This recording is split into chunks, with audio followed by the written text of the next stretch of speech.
E eu vou convidar todos para a gente fazer a leitura.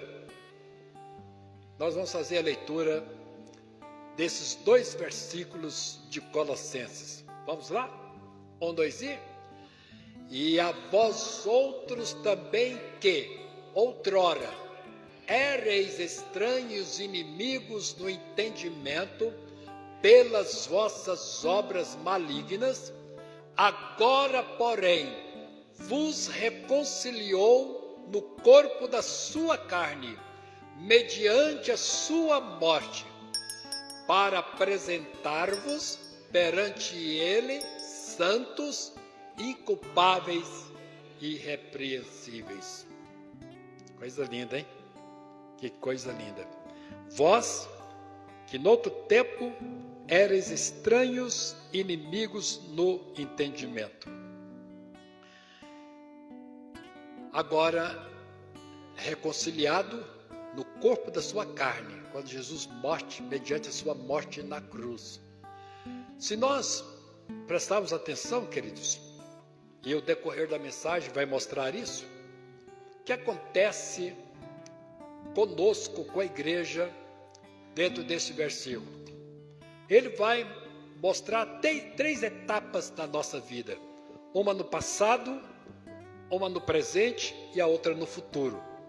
Esse passado, este presente e este futuro estão bem claros aqui nesses 2 textos, né? Ele para fazer essa grande diferença na nossa vida.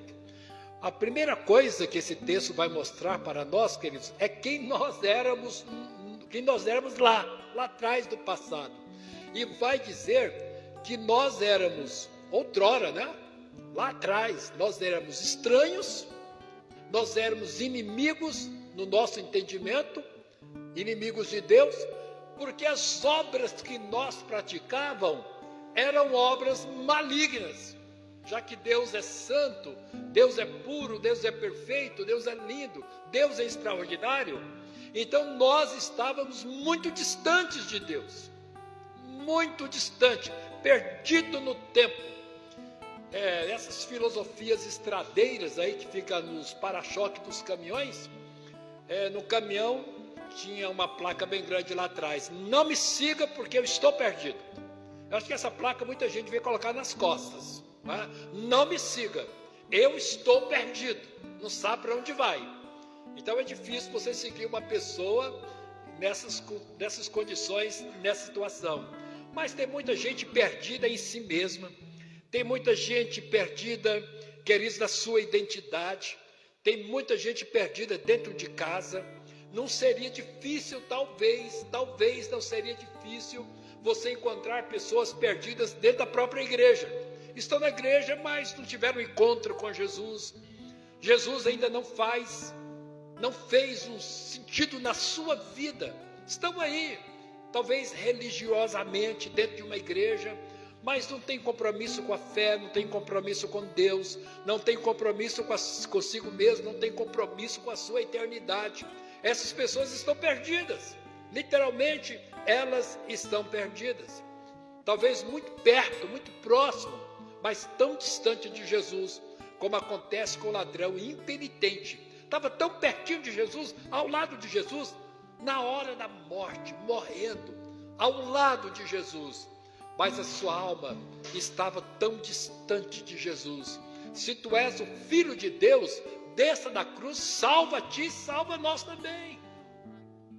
Outros estavam ali na frente de Jesus, naquela cena da crucificação, mas o coração estava tão longe dele, blasfemavam de Jesus e diziam: se tu és o Deus, desça da cruz e nós creremos em ti. Tão perto, mas tão distante do Senhor Jesus.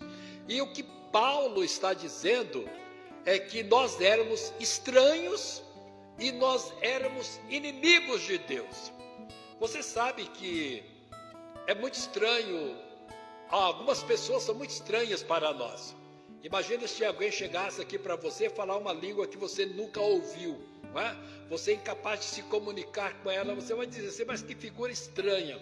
Ou se de repente chegasse alguém aqui querendo te abordar querendo um favor seu, com uma aparência horrível, mal vestido, maltrapilho, mal de tudo, mas querendo um abraço seu, você vai dizer, é muito estranho, essa figura é muito estranha, eu nunca vi na minha vida, especialmente numa situação como essa. Meus queridos, era a nossa situação. A gente tem que parar, às vezes, queridos, e lembrar quem nós éramos, onde nós estávamos, de onde foi que Deus nos resgatou, como foi que Deus nos tirou daquela situação. Eu nasci no Evangelho, eu cresci dentro da igreja, mas só vim ter minha experiência com Jesus aos 18 anos. Eu apenas era filho de crentes, mas estava ali religiosamente nas igrejas. Quando eu era adolescente, eu amava o Novo Testamento dos Gideões, porque eu tinha muitos amigos em Goiânia, e todas as vezes que eu ia para a igreja, eu pegava aquele Novo Testamento dos Gideões, colocava no bolso de trás da minha calça, pegava a camisa e jogava por cima, para que se porventura encontrasse com os meus amigos indo para a igreja, nenhum deles soubesse que eu era crente, entre aspas, duas aspas bem grandes, para nenhum deles imaginar que eu era crente e que eu estava indo para a igreja. Então aquele Novo Testamento dos Gideões eu amava, porque era pequenininho, e ele ficava escondido aqui no bolso de trás, e eu jogava a camisa por cima, para ter a certeza de que ninguém veria que eu estava carregando um Novo Testamento bíblico. Meus queridos, estranho, é muito estranho isso, é muito estranho. E estranho para Deus é quando tudo na nossa vida não diz nada com Ele, com os planos dEle, com os propósitos dEle. Quando nada na nossa vida diz respeito aos planos de Deus, Deus olha e diz, é muito estranho mesmo, é muito estranho, mas está muito longe, está muito distante, está muito distante. Meus irmãos, é o que Paulo está dizendo aqui. E às vezes a gente precisa ter memória, queridos. Quando o salmista escreve o Salmo 103, ele diz, bendize a minha alma ao Senhor, e tudo que há em mim bendiga o seu santo nome. E ele volta a dizer, bendize a minha alma ao Senhor, e não te esqueças de nenhum só dos seus benefícios. Mas às vezes, queridos, é bom a gente não esquecer dos atos de bondade, dos atos de amor de Deus, quando Ele nos resgatou das trevas, quando Deus trocou as nossas vestes, quando Deus lavou o nosso coração, quando Deus nos purificou, quando Deus nos libertou, literalmente uma libertação de Deus nas nossas vidas. E Paulo está dizendo isso. Quando nós éramos estranhos, quando nós éramos inimigos de Deus, eram inimigos, porque a gente fazia tudo o contrário que Deus falava. Não é? Todos os ensinamentos da Bíblia a gente fazia o contrário, E quando alguém está longe, queridos, não tem anseio nenhum para com Deus. Você quer fazer um teste? Comece a falar de Jesus para pessoas que não são evangélicas, que nunca tiveram um encontro com Jesus. É provável que você seja uma persona não grata. Comece a falar de Jesus, comece a falar da importância da Bíblia, comece a falar da importância de vir para a igreja. Fale da importância dessas pessoas dobrarem os seus joelhos, orarem, jejuarem, consagrarem. Eles vão te odiar. Eles vão odiar essa mensagem, eles vão aborrecer essa mensagem, porque estão distantes de Deus. Tudo isso tem muito sentido, tem muito significado para nós. Talvez naquela época não teria. E o comportamento é que fala alto. Ele fala aqui de obras malignas. Obras malignas. O homem, queridos, é cenas que até o ser humano duvida, da sua estupidez, da sua brutalidade, da sua animalidade. O homem sem Jesus, dependendo desse homem, das condições dele, ele é um animal bruto, é uma zebra que não se amansa, que não se quebra, que não se enverga da presença de ninguém, nem de Deus. São alienados, distanciados. Olha o que diz o Salmo 58, no versículo 3, referindo-se a essas pessoas. Esse Salmo 58, versículo 3, desde o ventre materno. Parece que tem pessoas que foram concebidas debaixo de maldição. Tem pessoas que parece que ainda foram concebidos, nasceram debaixo de maldição.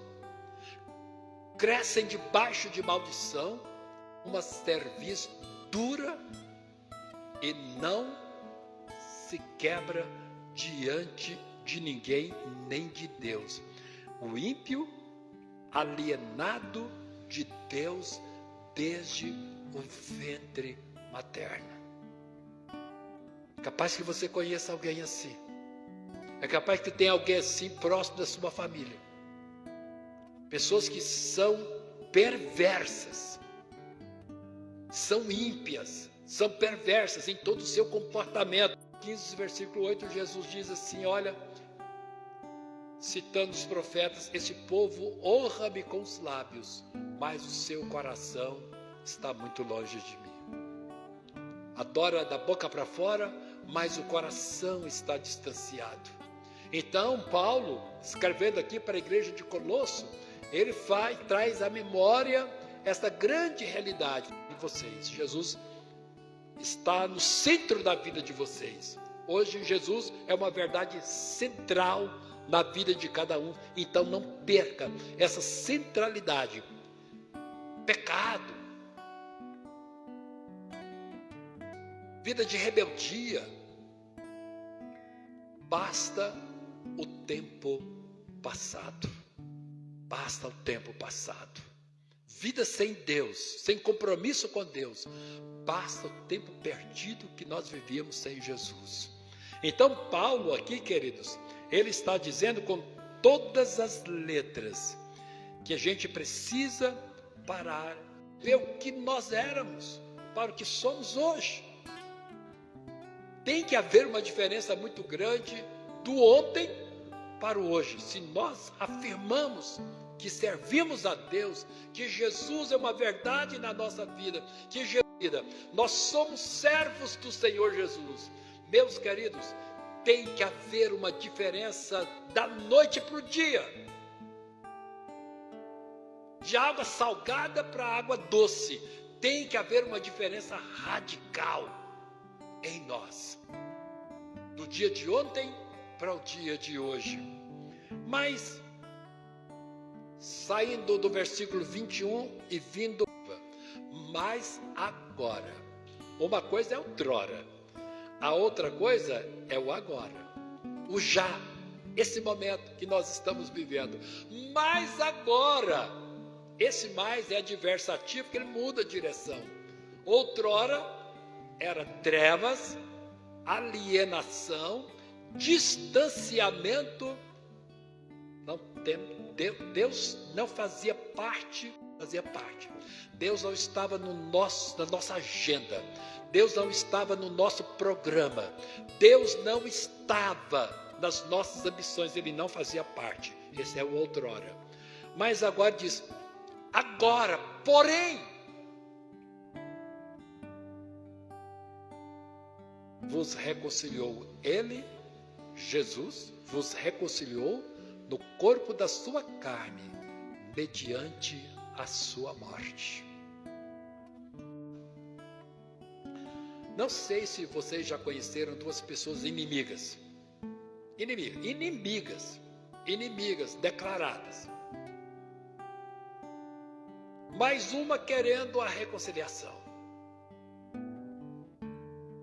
Eu imagino que eu já compartilhei com vocês aqui na igreja, mas eu terminei numa igreja em Belo Horizonte de ministrar a ceia. Eu era seminarista, ministrei a ceia num domingo. Eu disse, pastor, eu não tomei a ceia hoje. Eu disse, o que impediu a irmã de tomar ceia? O que está acontecendo? O que aconteceu? que a senhora não tomou a ceia. E ela disse: pastor, tem uma irmã aqui na igreja, aconteceu um problema entre nós duas, e tem 5 anos que nós não conversamos.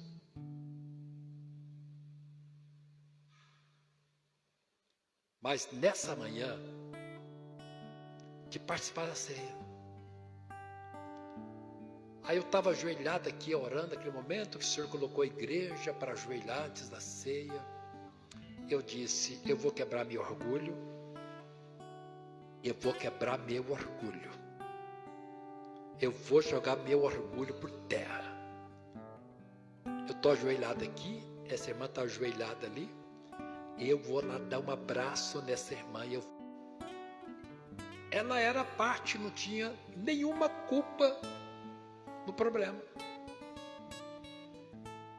Então a resistência dela era dobrada, porque ela achava que ela era parte inocente do problema. Isso estava bem claro. Ela levantou, foi lá, abraçou a irmã e disse: irmã, me perdoa em nome de Jesus. Ela olhou para ela: não te perdoo. Aí, pastor, eu voltei, fiquei quietinho no meu lugar. Falei assim: mais uma vez, nesses 5 anos, eu não tomo a ceia. E a outra irmã foi embora. Senta aqui. Vou pegar o pão, vou pegar o cálice e vou ministrar a ceia para você agora. Você vai tomar a ceia agora. E o peso do problema sai dos seus ombros e fica nos ombros dela. Você está totalmente livre. Eu declaro você livre no mundo espiritual. Você está livre. Você conhece pessoas que são inimigas uma da outra? Que precisa de um mediador? Que precisa de um advogado para fazer essa reconciliação? Você conhece alguém que são inimigas mortais e precisam de uma reconciliação? As duas partes querem reconciliação, mas elas não dão conta de fazer isso, e precisa de um mediador. Precisa da figura de... Queridos, foi o que Jesus fez.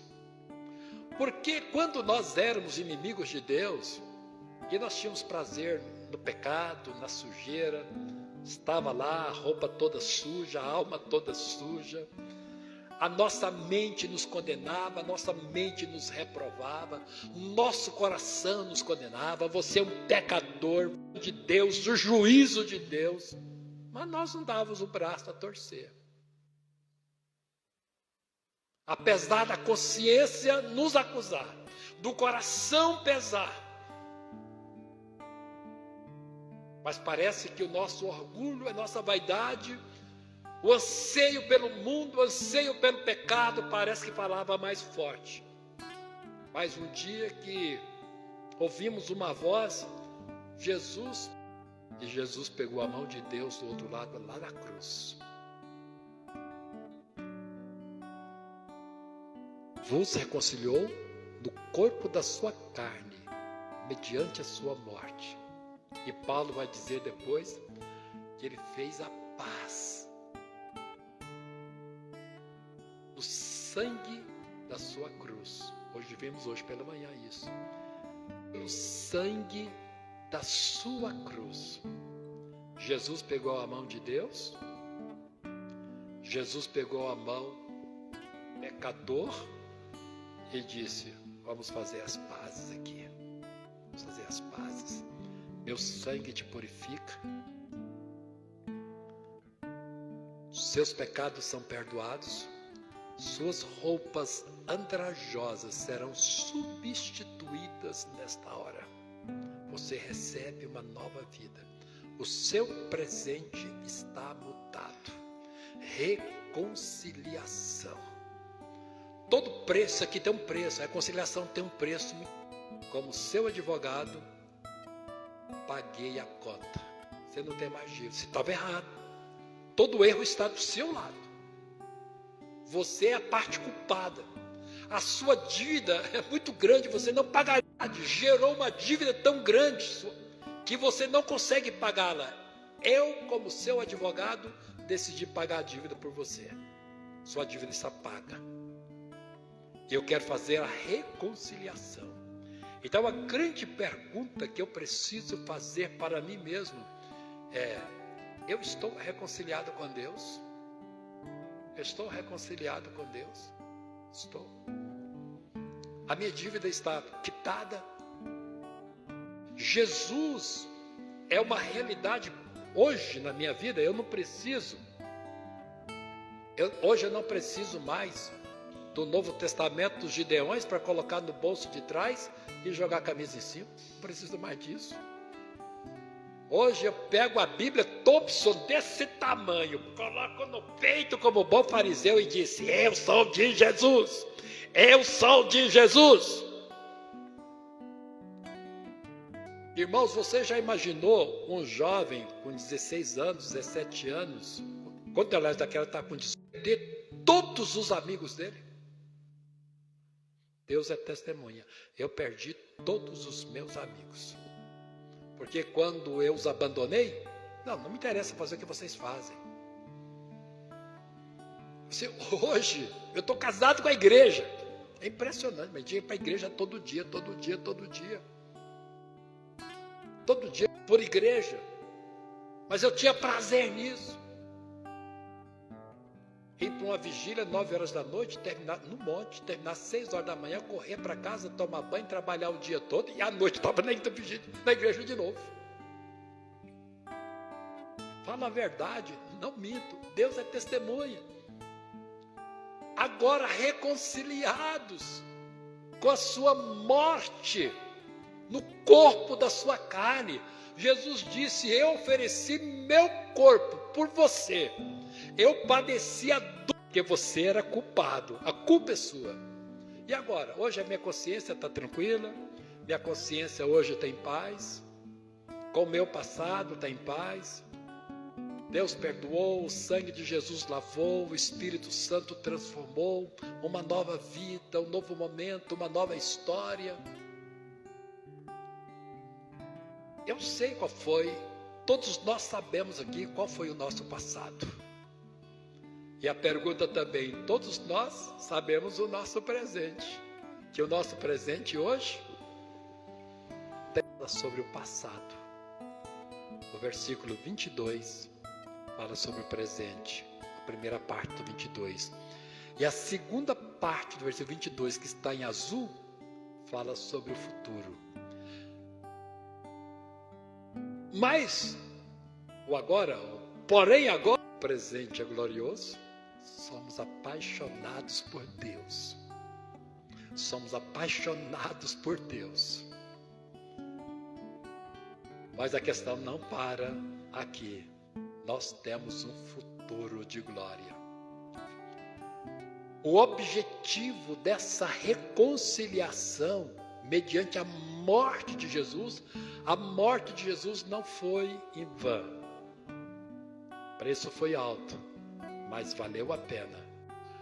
Perante Ele, perante Deus, nos apresentar santos, inculpáveis e irrepreensíveis. Olha que futuro de glória, queridos. Você imagina quantos irmãos nossos em Cristo morrendo agora? Quantos morrendo? Das formas mais diversas. Assim, morte natural, sei lá como. Quantos irmãos morrendo agora, mas apresentando a Deus com vestes alvas, resplandecentes, fulgurantes. Você imaginou? Deus olhar para você e ver você resplandecente como um anjo,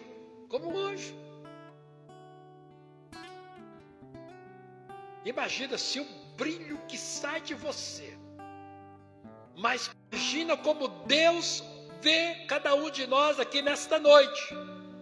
E Deus olha e o diabo tenta te acusar diante de Deus. E diz, olha para ela, Senhor, olha o que foi que ela fez, olha o que foi que ela falou, olha o que foi que ele fez, olha o que foi que ele falou. E Deus olha, o que eu vejo aqui, não é o que você está vendo não, porque eu olho, olha o brilho que sai dele, o brilho que sai dela, resplandece de forma tão intensa, que se os humanos olhos brilham, o corpo brilha, as vestes são resplandecentes, porque são santos, são inculpáveis e são irrepreensíveis. Meus queridos, o futuro dos salvos é este. A coisa mais gloriosa que o diabo poderia ter é ver uma mancha em você para te acusar. Somos falhos? Somos pecadores? Somos imperfeitos? Nós somos imperfeitos. Nós sofremos, nós gememos, como Paulo no capítulo 7 de Romanos. Desventurado homem que sou, porque o bem que eu quero eu não faço, mas o mal que eu detesto, que eu odeio, que eu abomino, este mal está sempre diante de mim. Sentimentos ruins, pensamentos, como nós somos negligentes. Mas o sangue de Jesus nos purifica de todo pecado. Jesus Cristo nos purifica de todo pecado. Aí o diabo chega, olha lá Deus, olha para ela. Deus olha. Eu não estou vendo o que você está vendo não. Estou vendo não. Às vezes está de joelho lá orando. E resplandecendo a glória de Deus, porque Jesus não morreu em vão, e os remidos do Senhor, com as suas vestes alvas, brancas e resplandecentes. Glória, glória, glória, glória. Meus queridos, o nosso futuro, a nossa eternidade, só tem glória de Deus. Presente, parece que a gente vê mais tribulação do que glória de Deus, mas a glória de Deus, as nossas dificuldades, do nosso choro, mas a gente vê muito nosso choro, os nossos lamentos. Às vezes parecemos como nosso irmãozinho Jeremias. A gente pode escrever um livro de lamentações, porque o povo que lamenta, né? Impaciente nas tribulações. O nosso presente mesclado, tenebroso. Às vezes a gente não quer lembrar, mas às vezes é bom lembrar para você valorizar onde Deus te colocou. É bom lembrar, para saber onde Deus te colocou, e você valorizar os atos de bondade de Deus na sua vida. Presente é na cruz, no sangue de Jesus, mas o nosso futuro é revestido de santidade, inculpabilidade, se alegra com o que ele vê. Uma serva irrepreensível, um servo irrepreensível. Queridos, vale a pena servir a Deus, vale a pena se converter a Deus, estar reconciliado com Deus. Então, minha pergunta para mim é: a paz entre Deus e eu não preciso carregar o peso da culpa, não preciso.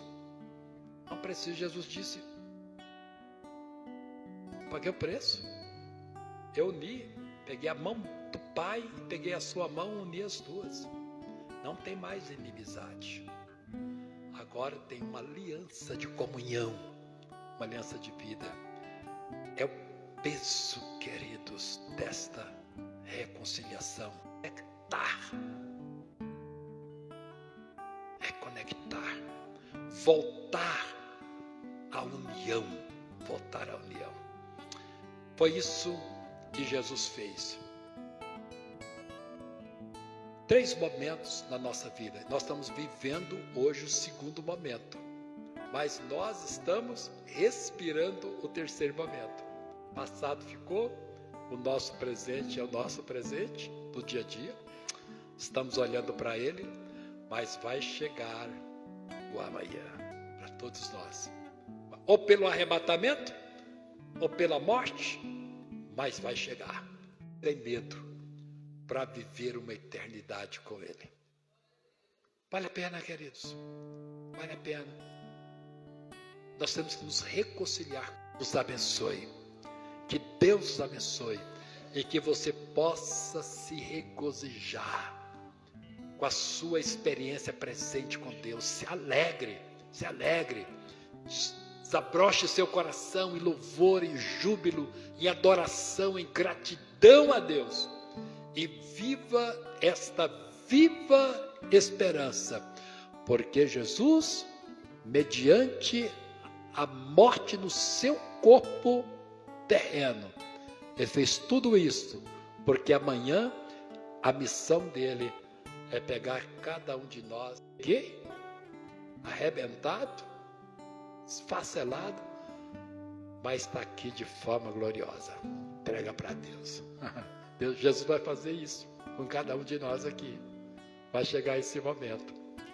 Momento da apresentação de cada um de nós diante de Deus. Amém, queridos? Amém. Glória a Jesus. De casa, de outro ambiente. Essas são 3 grandes verdades. Quem estava distante precisa se aproximar de Deus. Confessar Jesus como Salvador. Confessar os seus pecados, receber Jesus no seu coração e viver compromissado com Deus, na presença do Senhor, sabendo que Jesus veio para nos reconciliar com Deus e amanhã a nossa eternidade com Ele. Que Deus abençoe, povo de Deus. Vamos aplaudir Jesus, aleluia. Vamos aplaudir Jesus. Isso por nós. Você quer mais do livro de Colossenses? Hoje de manhã foi só o capítulo 1. Aí nós pensamos 2 versículos neste capítulo para trazer uma nova reflexão diferente de tudo que a gente ministrou de manhã. No próximo domingo tem o capítulo número 2 desta carta. Leia o capítulo 2 todos os dias dessa semana. Amanhã, segunda-feira, leia o capítulo 2. Terça, quarta, quinta, sexta, sábado, leia o capítulo 2 e com ele na sua mente, no seu coração, para ser ministrado diante do Senhor. Encerrando o culto, o presbítero Garcia vem cá fazer um encerramento do Novo Testamento dos Gideões, então eu posso tirar do bolso. Irmãos, deixa eu dizer para vocês. Hoje é dia 7, né? Próximo domingo, dia 14.